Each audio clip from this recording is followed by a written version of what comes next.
Okay, good evening, everybody, and thank you so much for your time tonight. We're very, very privileged to have Dr. Daniel Judge and Dr. Kerry Malay with us. I am going to hand over to them because they're who you truly want to hear from tonight, and they're going to tell us all about some exciting new things that are happening at the Hillcrest and how you can be a part of it. So I'll pass over to Dr. Kerry and welcome.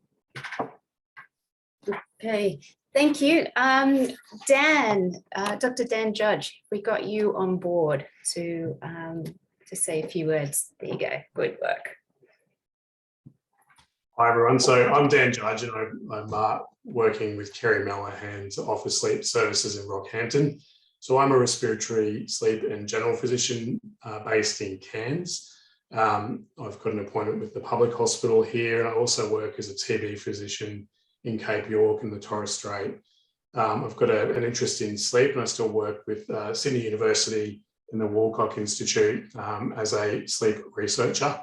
But what we're here to talk to you tonight about is a couple of common sleep disorders and their treatments, and also the fact that we'll be offering in-person and telehealth consults for sleep medicine at first through Hillcrest at Rockhampton. And Kerry's actually in Rockhampton tonight looking at our brand new lab. So we have 2 new machines for in-laboratory investigations, several machines for ambulatory investigations. We'll be offering in-lab and outpatient studies, along with CPAP pressure determination studies. So our goal is to offer sort of patient-focused, quality sleep consults and sleep investigations. We're looking forward to starting in Rockhampton in June of this year, and we'll be around to hopefully meet everybody potentially in person with an education night in late June. Kerry is my partner and sleep scientist extraordinaire, and so we offer a service where Kerry and myself see all of the patients and or score and read all of the investigations.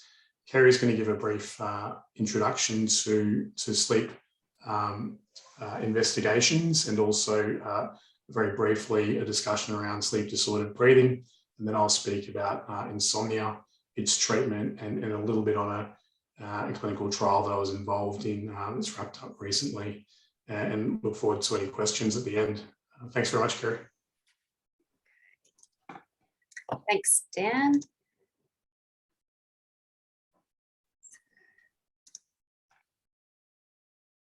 Just one moment, I'll just get this sorted.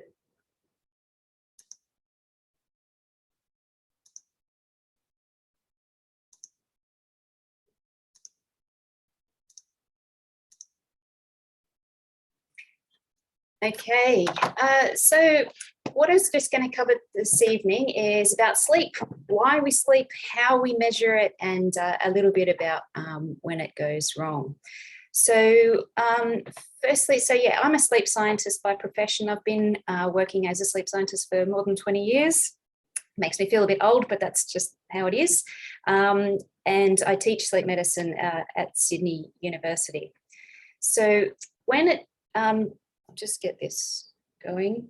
So 6 of the functions of sleep. So why do we sleep? There are a load of different reasons that we know about sleep. We know that sleep organizes and processes information. We embed memories in the different types of sleep that we have. Sleep's also involved in regulating a lot of hormones such as testosterone, prolactin, cortisol, melatonin are also sleep related as well. We also know that sleep removes our brain waste as well. It's a cleansing process. It's a brain cleaner, which happens at night. It also is involved in maintaining sexual function as well, and also in immune function. These are just a couple of the things that we do when we sleep. So with The importance of sleep has been recognised in a recent parliamentary inquiry where Parliament got together and did a bit of a inquiry, and they've produced a report which says that 4 out of 10 Australians don't get enough sleep, either due to a lifestyle or a sleep disorder, and it's a huge cost to the economy, up to $26 billion or up to $66 billion, depending on what we're looking at. The recommendations is that from the parliamentary inquiry is that we prioritise sleep health as a national priority, and that we should be working in conjunction with various stakeholders to improve sleep nationwide. So we know that sleep disruption and deprivation can be involved in all sorts of things. There's a bidirectional relationship with chronic pain, mental health issues, impaired glucose tolerance, reduced immune function, and there's also an increased risk of cancers as well. There are a load of different types of sleep disorders, so we can broadly think of them into 4 different areas. The sleep-related breathing disorders, which is one that is quite common, the circadian rhythm disorders, our parasomnias, so acting out in dreams, and our dysomnias. So it's a group of disorders that includes both insomnias and hypersomnias. So just running through a few of the different types of sleep studies that we have. Looking on the left-hand side of the screen here, we've got the different parameters that are recorded in a sleep study. So running from the top to the bottom, we've got ECG, our LOC and ROC, that's a left eye and a right eye. Our EEGs, which are C3, C4, F3, and O2, which are the black leads. Our chin, our oxygen saturation, sound, nasal pressure, and airflow measured by thermistor as well. Our effort, recorded via thoracic and abdominal bands, diaphragmatic EMG, left and right legs, and we also record video. So there's a bunch of different systems that are used to do this. So here at Breathe, we use the Alice 6 system, which is in the top left-hand corner. When we do a limited channels polysomnography, which is type 2, there are less channels being recorded in this sleep study. So you can see on the left-hand side the types of channels that are recorded on a limited channels. So this is the type of study that is done in the home environment. So here at Breathe, we use the Alice PDX, which is the bottom right-hand picture. And we record those channels on the limited channels. Type 3 isn't done quite as much in Australia, but the Americans use this quite a lot. There's only a couple of channels recorded in a type 3 study. And in a type 4, there's only 1 or 2 channels recorded. So those ones are useful. There's no Medicare item numbers involved in those ones, but they have their place.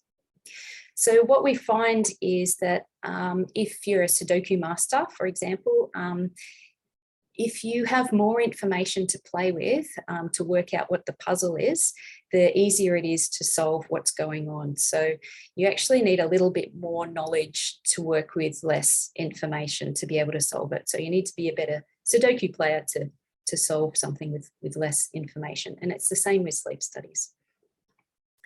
There are advantages and disadvantages of all the different types of sleep studies, and they all have their relevant place. So type 1 in the lab, the advantages are there's loads of information. The leads can be fixed because there's a staff member watching it. It's under a controlled environment. We can pick up pretty much any sleep disorder, and the staff member's there to interact with the patient. Our type 2 is the wait lists are generally easier. The patient gets to sleep at home, and there's a few less monitoring equipment.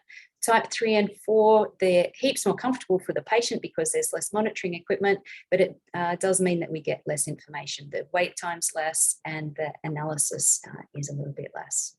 There are, of course, disadvantages to all of those. The type 1 can be quite cumbersome and expensive to buy. It's quite labour intensive, and the patient's not in an unfamiliar environment. The disadvantage of using at-home studies is it's an uncontrolled environment. Then we don't know what's happening in the patient's environment.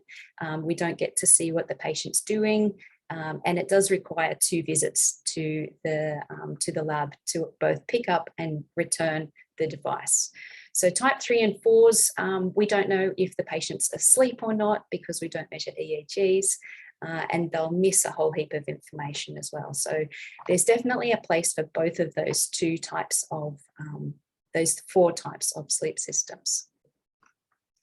The guidelines are set out by the Australasian Sleep Associations, and they have said that, to summarise in a 25-word or less, they've summarised to say that basically home studies are only for the detection of really straightforward sleep apnea, and pretty much everything else, any of the more complicated situations, should be using an in-lab study. So going back to that picture of how many of the sleep disorders we can look at, only the straightforward sleep apnea can be generally diagnosed on a home sleep study. One of the things to keep in mind with home sleep studies is that the patient needs to be involved in the process. So this is a picture of the device set up, although ours, we can tidy that up a little bit more. So the patient is actually responsible for making sure that the nasal cannula goes on just before they go to sleep, and that the oximeter goes on their finger just before they go to sleep as well. And they have to remove the equipment in the morning. So we'll put it on, and except for the nasal cannula and the oximeter, because they're the most uncomfortable ones, they put it on just before they go off to sleep. So we need the patient to be pretty okay with doing these sorts of things, and have the capabilities of dealing with the equipment at home. So the things that won't get picked up on a sleep study at home, we won't see things like any of the parasomnias or the circadian rhythm disorders or narcolepsy or idiopathic hypersomnolence or the nocturnal hypoventilations or any of the more complicated things. We won't see those on a home sleep study. One of the things to keep in mind is that patients don't know that home studies won't pick these up.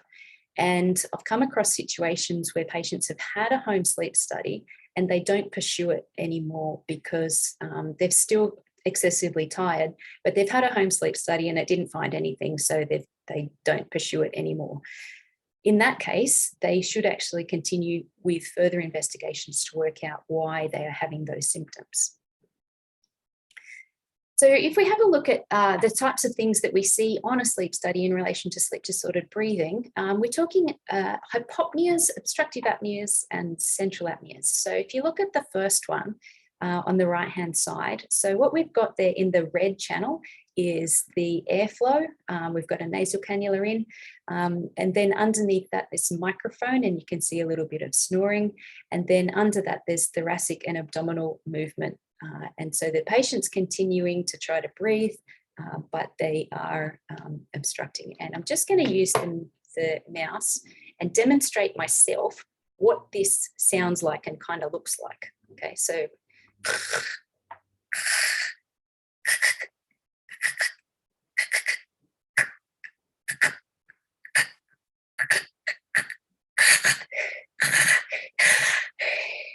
okay, that's what a hypopnea sort of looks like. I'll just get my That was amazing. Thank you. Thank you. And I won't do the apnea, but basically in an apnea, we've got repetitive snoring through here. And then despite continued effort in an apnea, there's actually no breath going for a while. And that causes an oxygen desaturation after that. So once they get breathing again, you often get a big breakthrough snore and a couple of big breaths before they settle down into normal breathing again. With central apnea, there's no effort to breathe. So the patient can be trying to breathe, and then there's just no effort. And so there's no breathing. And then they start to breathe again. So that's central apnea. So on a real sleep study, this is the kind of thing that we're looking at. So this is a 4-minute screen, and we've got repetitive respiratory events happening through here. So all of these flat lines are the patient not breathing, but they're trying to breathe. We've got these effort bands around their middle, and we can see that their body's trying to breathe, but there's just nothing getting through. And the oxygen level is falling from like 95 down to 94 on this one. They're arousing from sleep every, say, 20 seconds or so.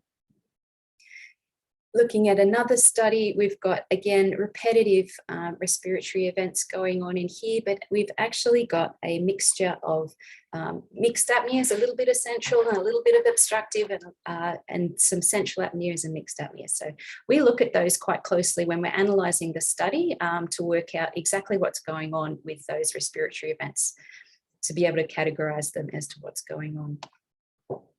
When we're doing an in-lab CPAP titration, what we're doing is looking at those respiratory events and adjusting the CPAP pressures to get rid of them.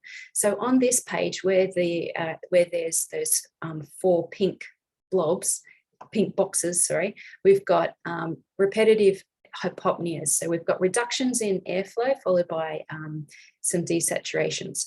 And you can see at the top, the tech has increased the CPAP from 7 up to 8 centimeters. And then all of a sudden those hypopneas have gone.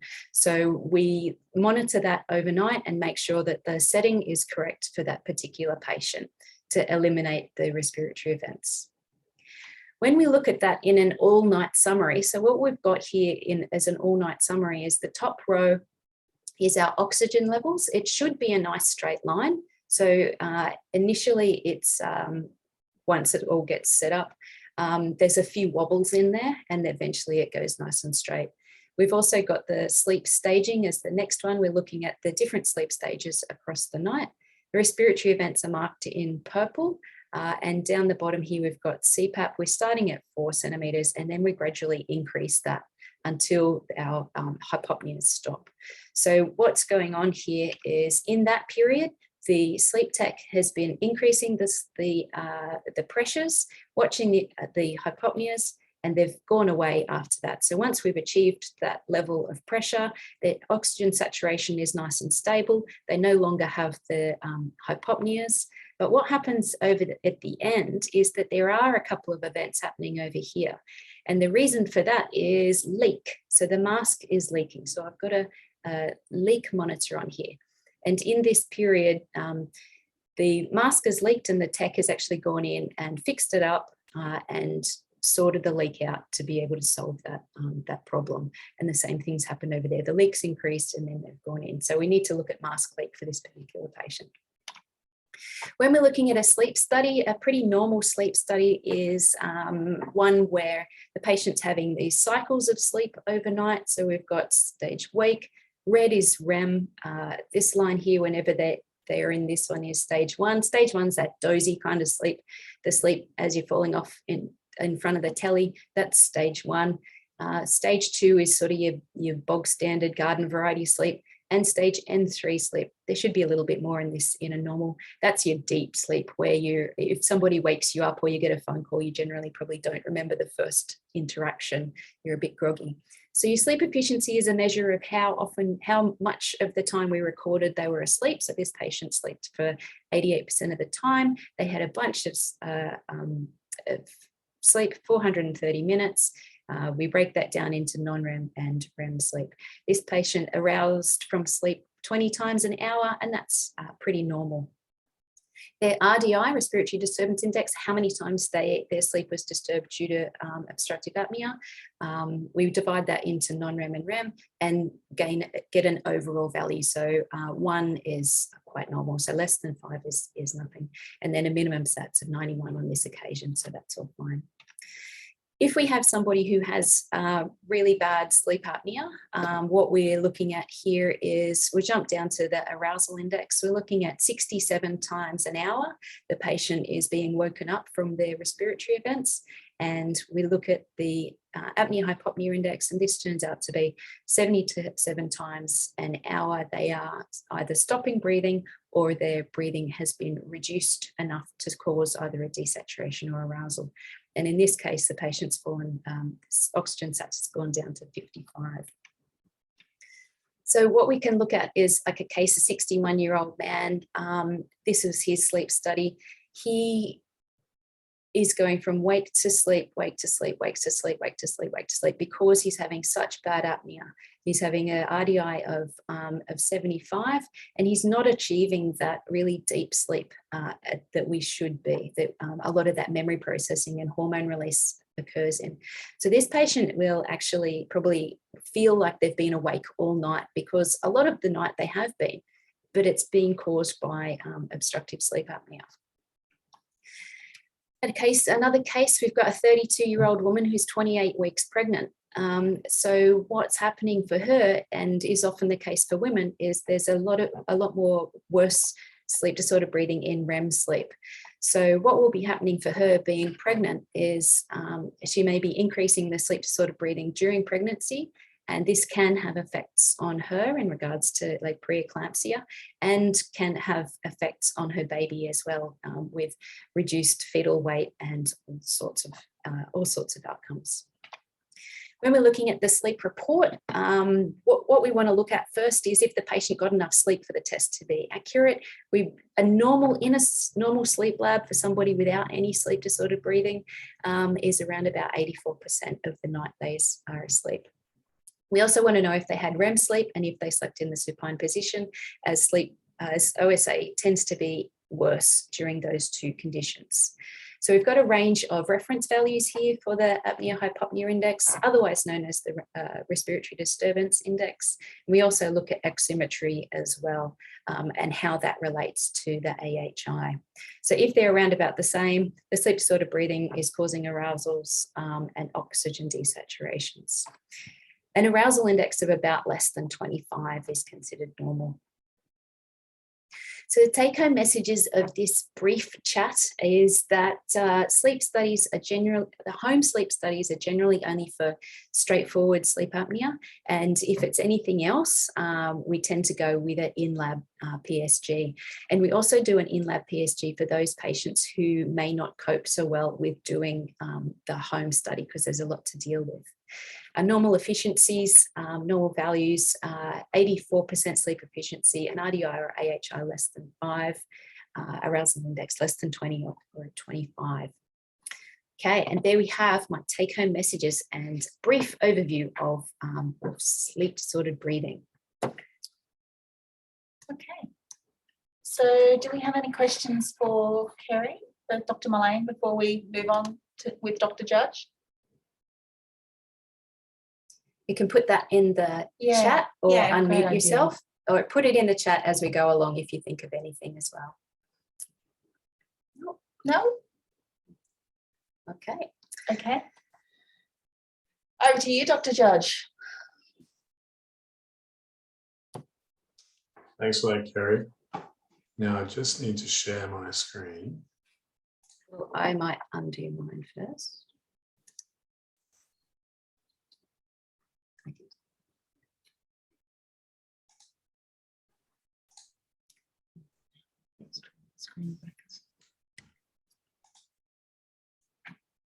So I'll be briefly talking about insomnia. So I thought that would be more useful to people. So insomnia is generally regarded to be the most common presentation in terms of sleep disorders in primary care. Sleep disordered breathing being the second most common, and sleep disordered breathing being the most common thing I see in clinical practice in my sleep clinics.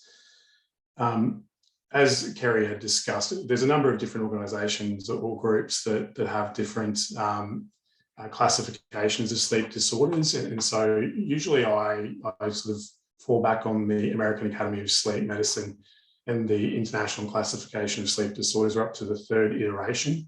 And so it's broken down to those things that Kerry spoke about in her talk. So all of these sleep disorders I'll see in the clinic, but most of them are reasonably uncommon. Insomnia, I see a little bit, but also sleep disordered breathing.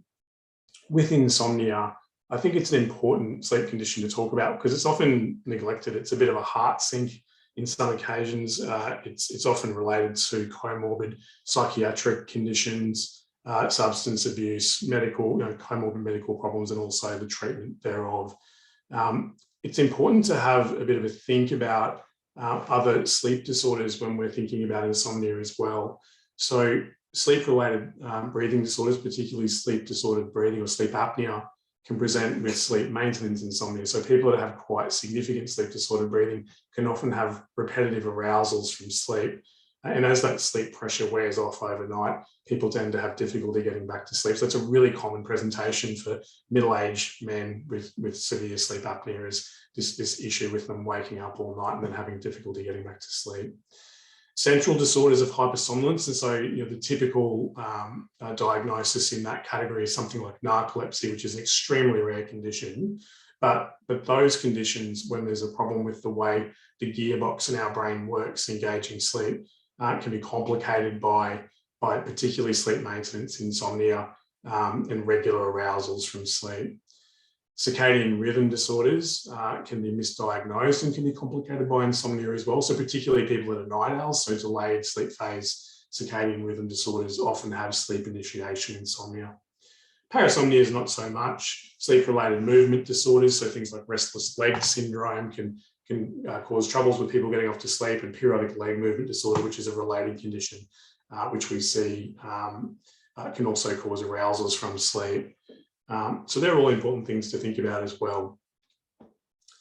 So since I've been practicing, there's been quite a number of changes to the way that we categorise, diagnose, and then assess treatment response, particularly in research to insomnia.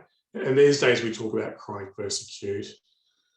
And so insomnia is diagnosed if you have a problem with sleep initiation, sleep maintenance, or early awakening. And the magic number is 30 minutes. So if it takes you more than 30 minutes and it's annoying you, then that's probably an issue. And that needs to be in the setting of an adequate opportunity to sleep. So, if people have, babies that are awake, problems with the next door neighbours being rowdy, all those sorts of things need to be sorted out first. And there needs to be some sort of daytime consequence. The only time that's not necessarily the case is with chronic insomnia in sort of the generally reported 25% of people that don't necessarily have a significant degree of fatigue. We don't know why that is, but it's a very common presentation.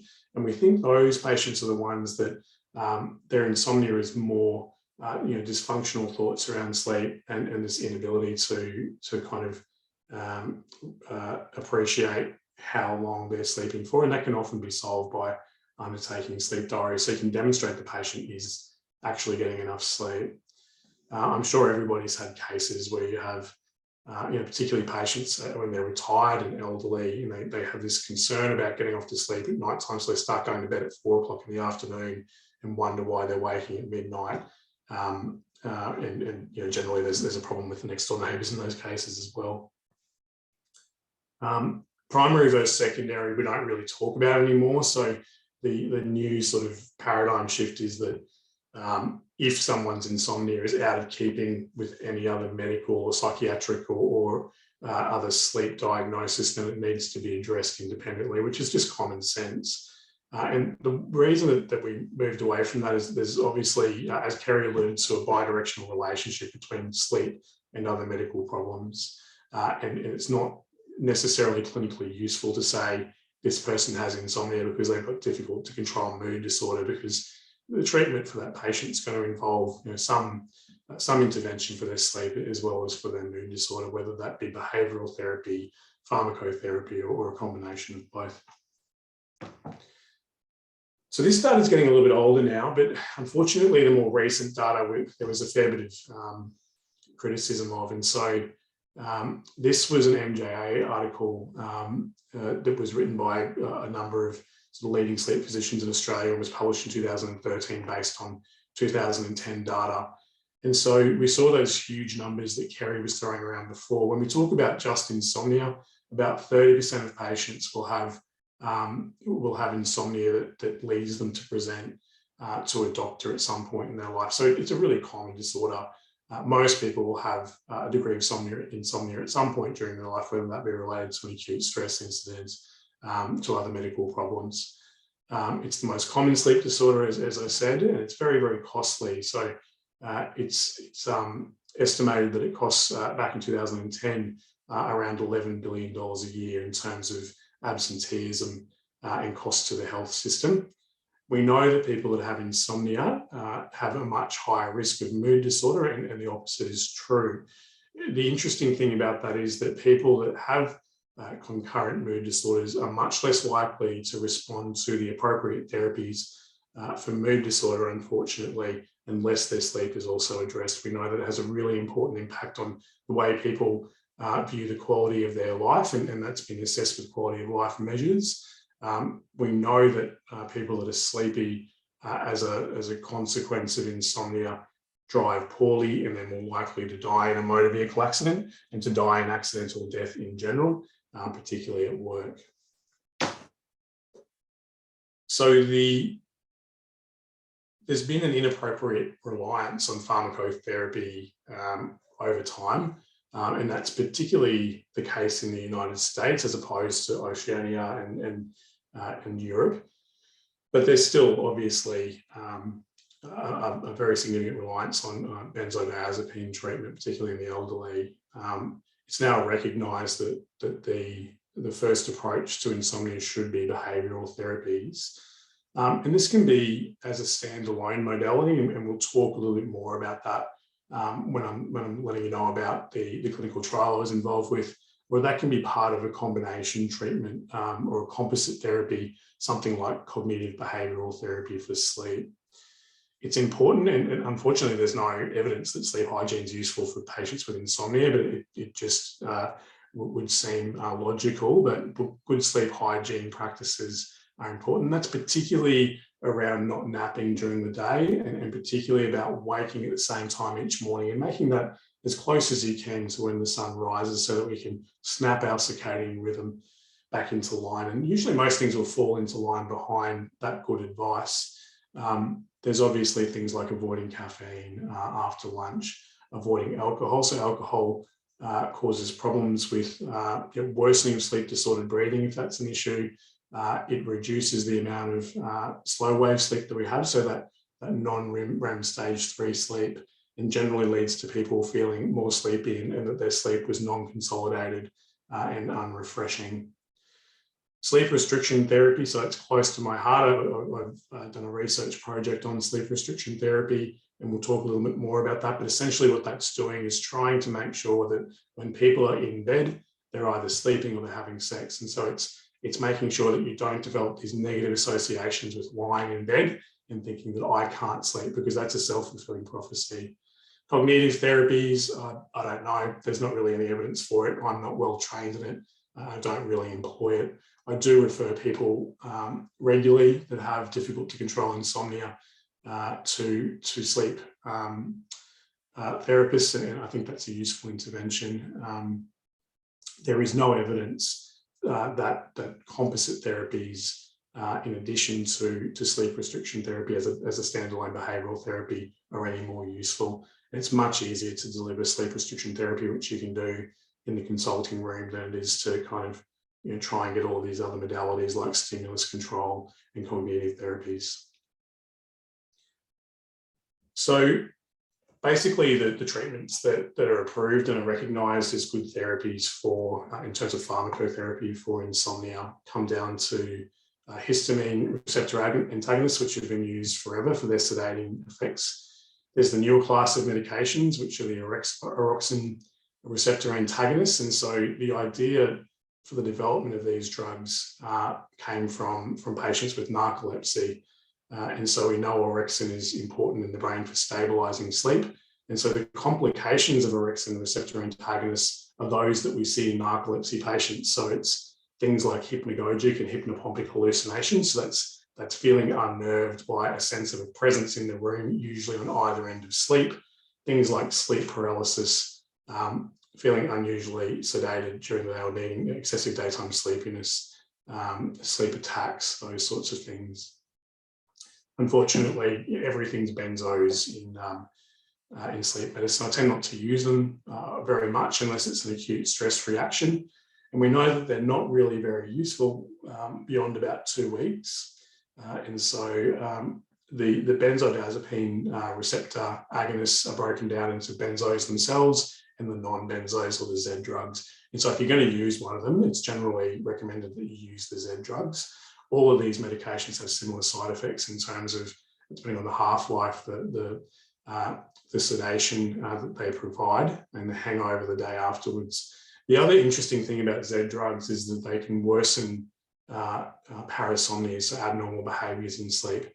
So when I started working in Sydney, I was the most junior physician, so I got all of the court cases with abnormal behaviours, and Z drugs seem to have a disproportionate representation in that group. So things like sexsomnia, where people have done things in their sleep that they don't necessarily or wish they hadn't done. So there are those that people will report to you. I'm sure that you've had the experience where they say they wake up and they don't remember having made that sandwich or those sorts of things. There's also the melatonin receptor agonists, and traditionally we didn't use these for insomnia. There's lots of evidence that they're useful for jet lag disorder and for shift work disorder, those sorts of things. So the role of melatonin is it's an endogenous hormone, the only hormone we really understand in terms of sleep, secreted by the pineal gland, usually peaks about an hour before sleep onset.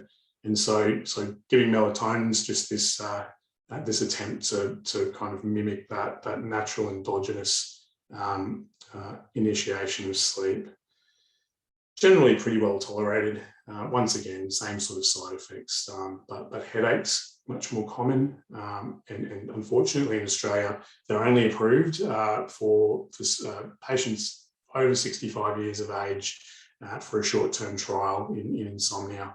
And unfortunately, it's quite expensive if you buy it from the pharmacist, a couple of dollars a tablet, which can be limiting for older patients.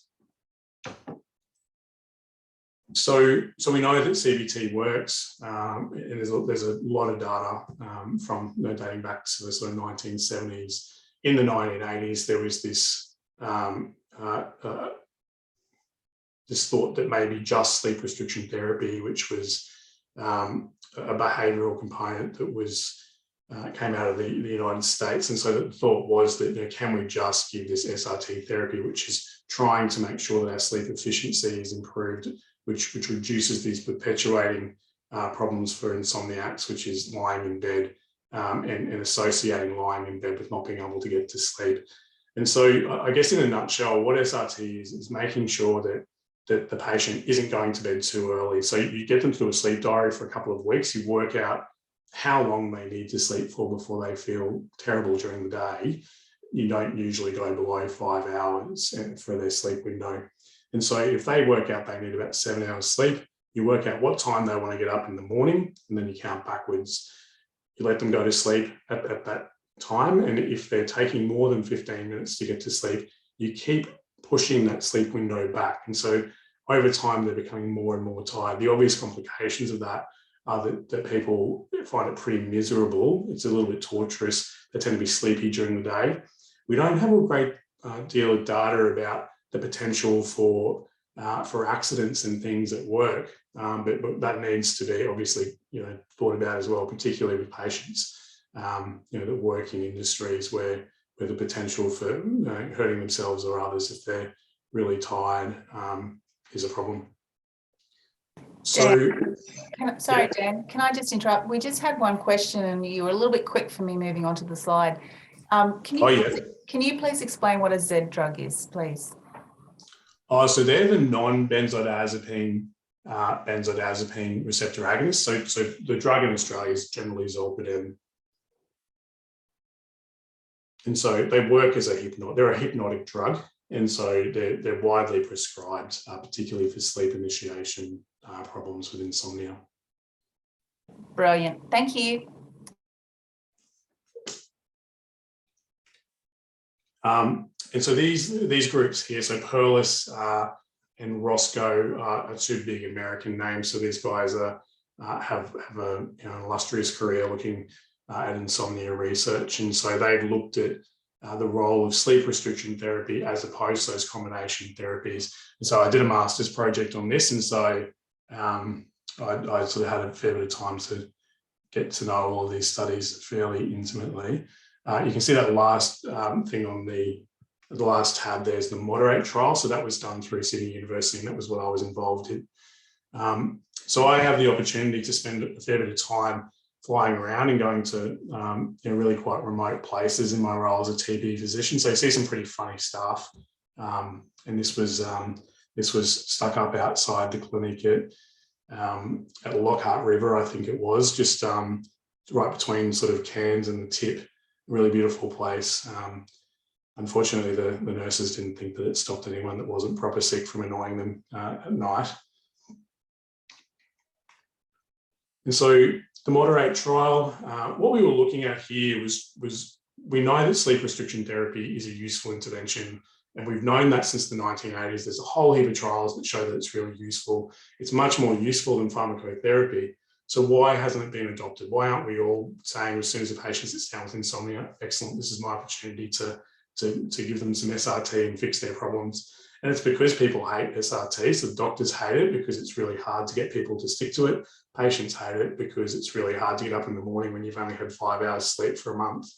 And so we thought, is there something we can do to make this easier? Is there something we can do so that people in primary care, or even people in pharmacies, can deliver sleep restriction therapy, which has been proven to be useful in 50 to 75% of patients, and can we make it easier for the patients? And so the idea was, based on some other trials that looked at combination therapies, could we give them a wakefulness promoter during the day so they can get up, get out of bed, do what they need to do, and then be adherent with the sleep restriction protocol that they'd been given. And so, as I mentioned, cognitive behavioural therapy is the treatment of choice, but it's got really significant resource implications. So generally CBT will be delivered by a psychologist. And so particularly where I work, the places that I work in regional and remote areas, there's no psychologist there. It's become a little bit easier to access specialists and psychologists and all those sort of things through telehealth since COVID, but still quite limited. And so the idea was that sleep restriction therapy would be much more useful because you can deliver that and you can encourage the patient and you can train people in sleep restriction therapy reasonably easily. So it was Spielman and colleagues back in the 1980s that had first described sleep restriction therapy. And so it was their particular protocol that we used, which I described to you a little while ago. So we used armodafinil therapy because we could get our hands on it cheaply. And so armodafinil is a long-acting form of modafinil, which is a non-amphetamine-based wakefulness promoter. Probably works in a similar way to amphetamines, but tends to be much better tolerated. It's sometimes used in patients that have addiction to dexamphetamine as well. So you feel much more safe giving this drug, particularly when you're giving it off label like this clinical trial.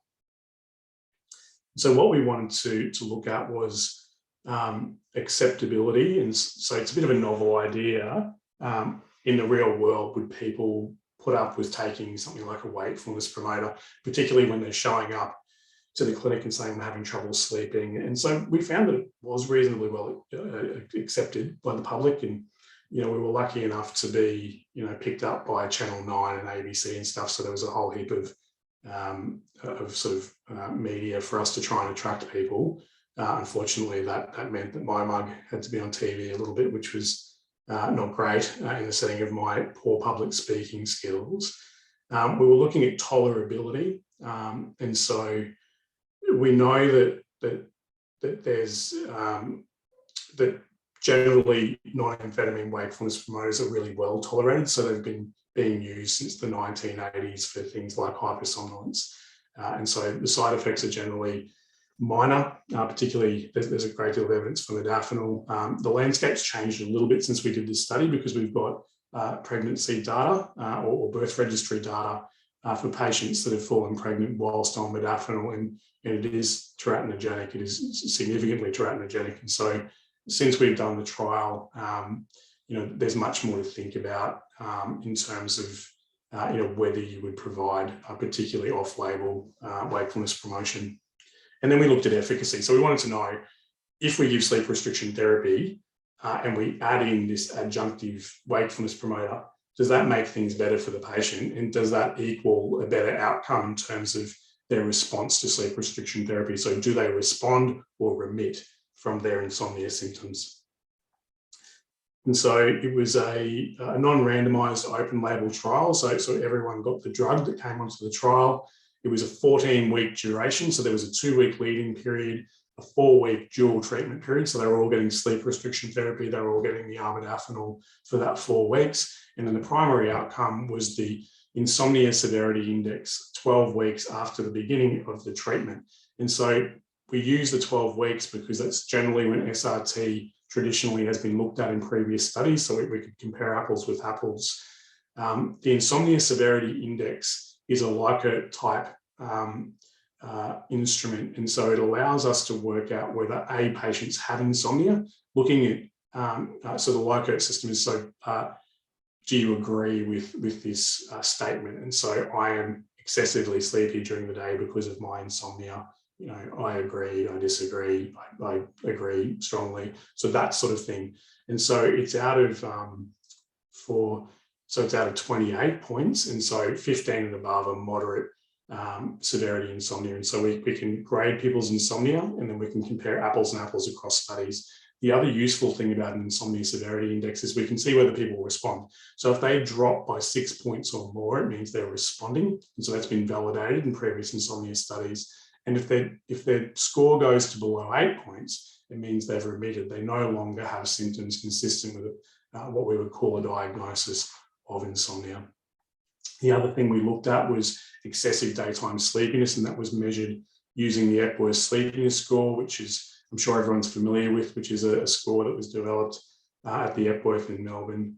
I guess one of the fun, it's still copyrighted, so it's difficult to kind of use that sometimes. We looked at health-related quality of life measures, self-efficacy, and then safety monitoring. We used the DAS21. So we just kept a really close eye on whether people were becoming distressed during this trial, because obviously using an off-label drug, which potentially can make people agitated, and then getting them to stay up all night and then go to work, had the potential to go south. So there's a number of authoritative guidelines that give you diagnostic criteria for insomnia, and we've talked about the International Classification of Sleep Disorders, which is based on AASM guidelines. And then in this particular trial, we used the DSM-5. And so we wanted to include patients beyond those things that you can see on the slide there. Because we were using medication off label, we wanted to make sure that people were well, didn't have any significant comorbidities, weren't likely to run into problems taking a wakefulness promoter. And so there's a bit of an issue with our data from that point of view, because we really homogenized the people. We kind of wanted these unicorns. We wanted completely healthy people with no medical problems, patients that had never used any wakefulness promoters in the past. And so it was very difficult to find patients, as you'll see in the coming slides, but also, it may be the case that this data isn't generalizable and doesn't represent the sort of cases that we'd see normally in a clinic or consider treating. So this was an exercise in character building over 3 years. We had 600 patients registered for the trial. So it always felt like you're almost there. We only needed 30. And so when I first came onto the trial as the medical officer, I thought that, the trial would be over in a couple of days. And 3 years later, we were still calling people and begging for data. So we went from 603 people. And then after we had a look at those inclusion criteria, we got down to about 45 eligible and consenting individuals. And then, from there, we lost patients, mainly because of intolerances with the medication or with the SRT, and they didn't want to be involved anymore. So from that 603 people, with our primary outcome data, the insomnia severity index at the 12-week mark, we ended up with 20 data points. And so there was a whole heap of work, and unfortunately, that's what we were left with, but it was useful.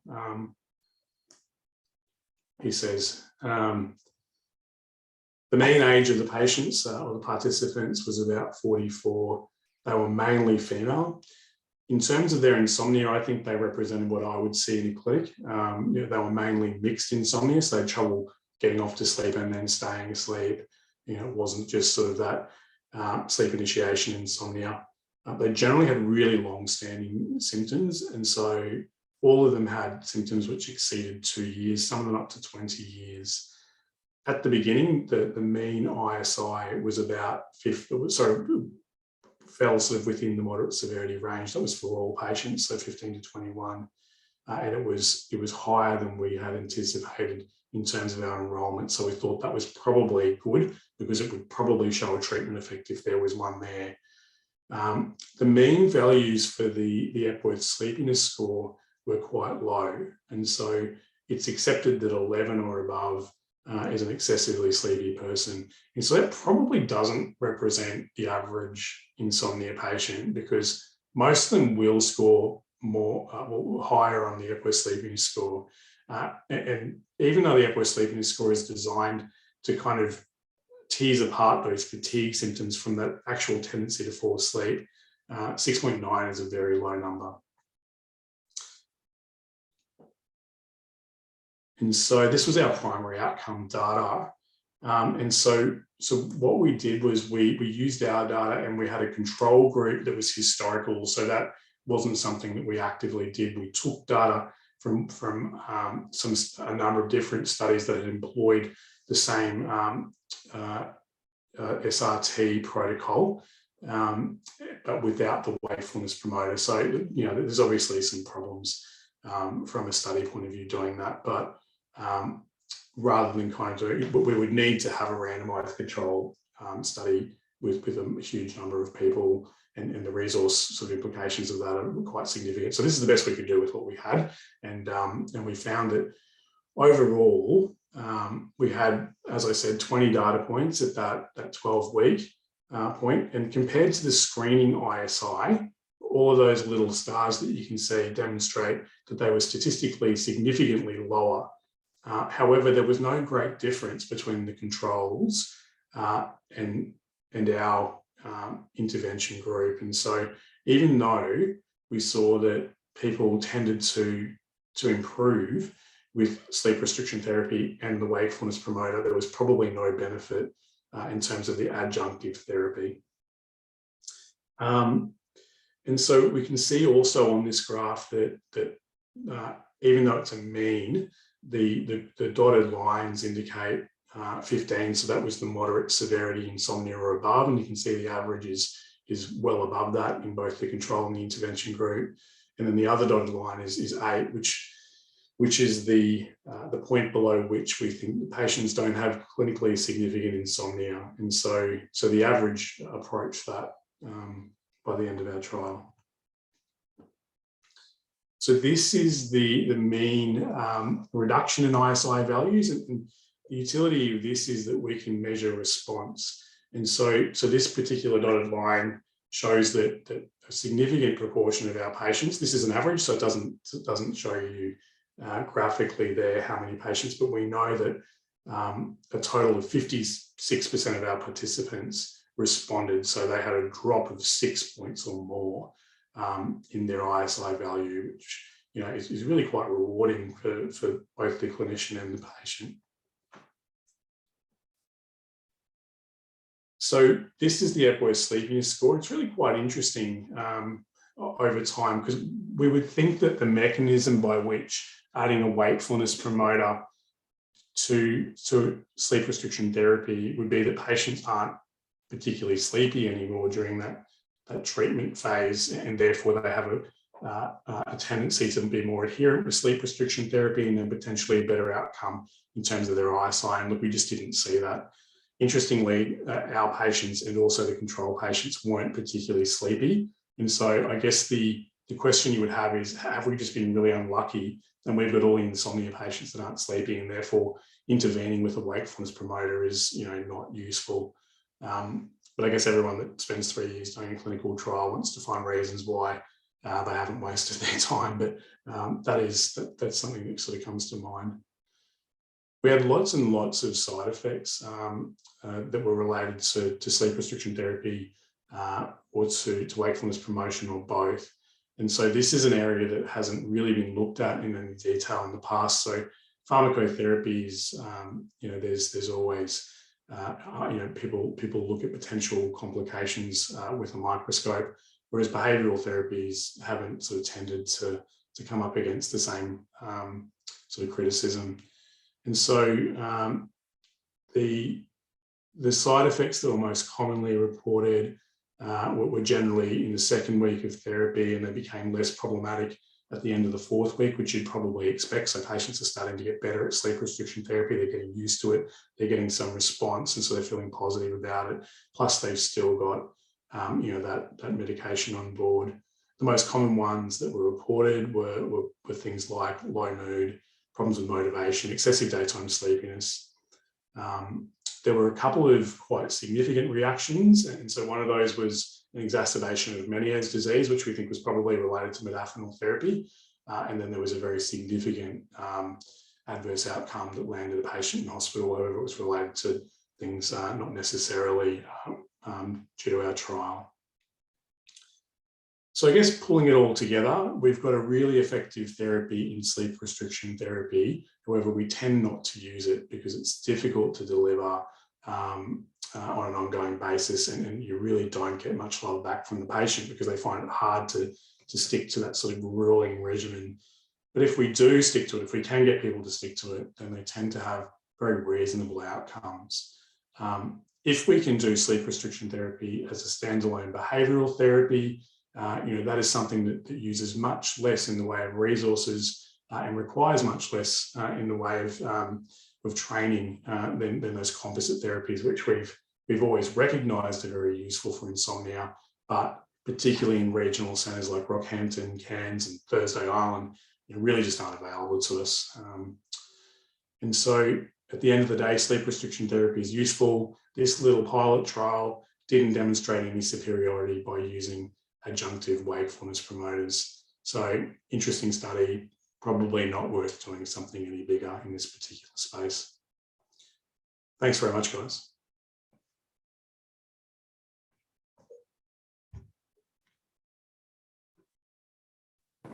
Thanks, Dan. Okay, so we just had one question earlier on. Can you please explain the use of the sleep diary effectively? You mentioned counting backwards from the time they wake up, and you mentioned pushing the window sleep out. Are there any other strategies that the GPs can employ with sleep diary, or anything else that they can do? Yeah, look, I think the diary can be useful just to try and make a patient sort of, so patients often develop dysfunctional thought thinking around sleep if they're having trouble with insomnia. And so if you can get people to try and be objective and put in the times they think they're waking and for how long, and you always get the criticism, how do I know? And you told me not to look at the clock, and I can't tell you what time I woke up. But if you can get them to do it for a reasonable time frame, like 2 weeks, it's often useful when people have sort of misinterpretation of sleep to show them that you're not going to die from lack of sleep, and that's why you don't feel that bad during the day. It's awful that you're lying there at nighttime, but it helps to kind of calm them, and that works in my experience. You can say, look, you're getting a solid 6 hours there, and how long do you think you need to sleep? And if they say 6 hours, you say, well, look, we don't have a problem with how long you're sleeping. We just need to try and make that time that you're sleeping line up with the rest of the world or the people that you work with or whatever. And so if you've got somebody that's got a problem with being a night owl and they're getting in trouble with their mum, but they're working in a nightclub, they don't necessarily have a problem. And you've got to try and sort of get to the bottom of that. In terms of a sleep diary and sleep restriction therapy, what you want to know is how long do they need to sleep? And so you need to count those hours and make sure they're happy with that. So we call them Zeitgebers, so the things around us that give us the cues for our circadian rhythm. Everybody's circadian rhythm is slightly longer than 24 hours, and we don't know why that is, because I assume that most of us come from planet Earth, but for some reason it's a little bit longer. And so we need to reset every day. And so I've had patients that have profound blindness, and it's a really difficult task to try and line them up with the rest of the world because they just don't get sunlight. So if you can get patients to get up at say 6 in the morning or whatever time the sun gets up at wherever they are, and sit in the sun when they have their breakfast, or sit somewhere where there's lots and lots of light, then you work backwards. So if they're getting up at 6 o'clock and they say they need 6.5 hours sleep, you're going to go to bed at 11:30 in the evening. And then you get them to do that for a few days, and then you need to work out whether their sleep efficiency is sort of 85 or 90%. So this is where, it is a bit resource heavy. You need time to do this with them. But if they're hitting those numbers all the time, you'll find that things improve for them. If they're not hitting those numbers, you need to stress them a little bit. And so that's up to you in terms of what you do, but generally 15 or 30-minute increments. So you'll say, okay, so rather than 11:30 for the next week, I want you to go to bed at 12 o'clock at night. And so you want to try and build that sleep pressure up so that when they go to bed, they fall asleep because they're really tired. And if you can get them to click back into that sort of circadian rhythm, get them thinking, I can sleep, and when I'm tired enough, I will sleep. The combination of those two things can be really useful in getting them to respond to sleep restriction therapy. I hope that answers your question.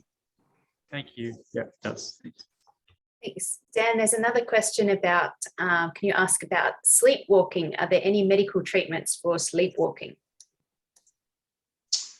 Yeah, look, generally just getting older. So it's usually adolescent males. I come into contact with it a little bit because there's a Navy base in Cairns, and so you can't go on active duty if you're a sleepwalker. So that causes people a lot of distress if they're in the military. And in my experience, when people don't get along in the military, they accuse each other of sleepwalking. So that's something I've noticed. I don't know, John, who I don't like, says I was sleepwalking. I've never sleepwalked before. So there's no real way. Generally, when we investigate people for sleepwalking, they won't do it. So any sort of non-REM parasomnia, which is what sleepwalking is. And so I guess to make that differentiation, there's non-REM parasomnias and REM parasomnias. It's really important to work out where or which stage of sleep those things are arising from, because they have implications for people's health. So REM parasomnias tend to predate alpha-synucleinopathies, for up to many, many decades. But generally someone that is having REM behavior disorder, which is acting out in their dreams, will go on to develop a degenerative, central nervous system problem, usually Parkinson's disease. And so we often see this, many years before people go on to develop that problem, but it's important to know about it. The non-REM parasomnias are sleep eating, sleepwalking, all those sorts of things. And a good clue to the etiology or to the stage of sleep that it's arising from is whether they can get up and perform complex motor tasks. And so that's things like walking. So you don't have that paralysis that's associated with REM sleep. And so in terms of treatment, they're horrible treatments. And so really it's just knocking people out. And so usually clonazepam is the treatment of choice, unfortunately. Very rarely had to use that. Usually it's more about kind of making sure that the patient's sleeping area is safe. So getting rid of sharp corners, making sure that they don't have things that they can grab and hurt somebody else, knives, that sort of stuff. You'd be surprised what people keep in their bedroom. Making sure that they've got a locked window and a locked door. If they're really good at doing stuff in their sleep, making sure that their partner or somebody locks those and puts the key somewhere where it's hard for them to get to.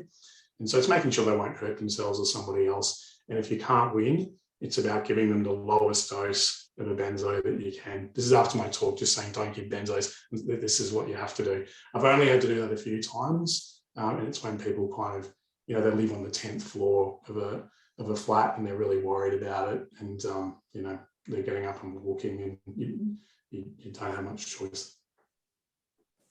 Okay, thank you.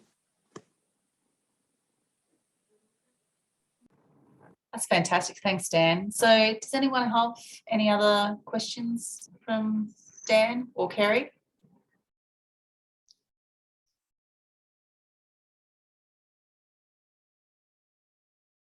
No? Yeah, so can I just ask, what's starting up at Hillcrest at Rocky? So that's a inpatient thing, is it? Both. So I'll be just depending.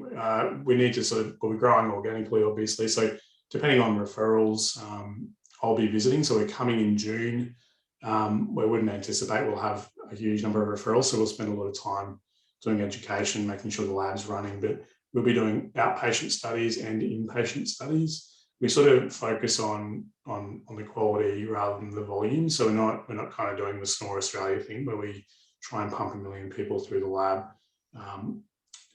And so I'll be seeing all patients in terms of consults. There is the possibility that you can refer to the lab without a physician review if they meet that criteria, which you're probably aware of, that Medicare changed a couple of years ago, where essentially what it is, you know, does this patient need a sleep study because they obviously have obstructive sleep apnea, and you don't need a sleep physician necessarily, and if you do, you can refer afterwards, and it just saves that extra time and money for the patient as well. But I would like to do our consults in person. I think that's an important thing, but initially we'll be doing sort of every second one via telehealth until we've got a volume that I can come to Rockhampton regularly. Oh, okay, thank you. Oh, and also one final question. Any tips for people who take their CPAP machine off in the middle of the night and don't remember it? No, that's tricky. I think I always just say to them, actually put it back on the next night even. So the issue is that, you know, people say, I keep taking it off and I've had enough of it. But if they keep putting it on every night, they eventually get used to it. Yeah. Okay. I guess it's making sure that we've done everything we can in terms of comfort as well. And so that's another thing, like psychologists and all these things in sleep, in regional centres, we don't have sort of dedicated therapy centres. And sleep can be a bit of a murky world as well.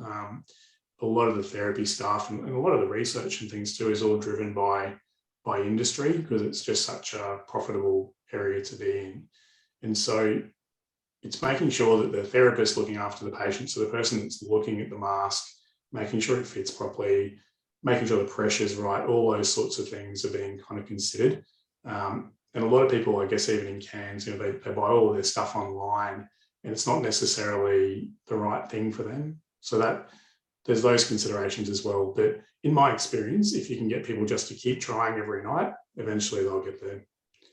Okay, thank you. From a human interest story, Dan, I recently heard of a case report where a Chihuahua had trained itself to wake up his human whenever they had taken off their CPAP mask at night. So just There you go. We might have a rush on Chihuahua sales in central Queensland. It's got significant resource implications too for the assistance dog. Yes. That's good. Excellent. All righty. Anyone else got anything else for the doctors tonight? All righty. So, okay. Well, I would just like to thank Kerry and Dan for joining us this evening, and the rest of you for logging in and listening to all the wonderful things they've got to share with us. It is exciting. We do have Dan and his team coming to Rockhampton, so that's going to be a watch this space, and we'll be sending out more information as it comes to us and evolves. But very excited and hoping you all get behind us, and we see Dan on a much more regular basis, and he's annoying Kerry with lots of sleep studies to analyse and patients to look after. So thank you, Dan. Thank you, Kerry, for your time tonight. Really looking forward to meeting you in person, Dan. But it's been lovely to see Kerry today, and we've gained a lot of good ground in getting ready for your visit in June. So thanks, everybody, and have a lovely evening. Good night. Thank you. Bye.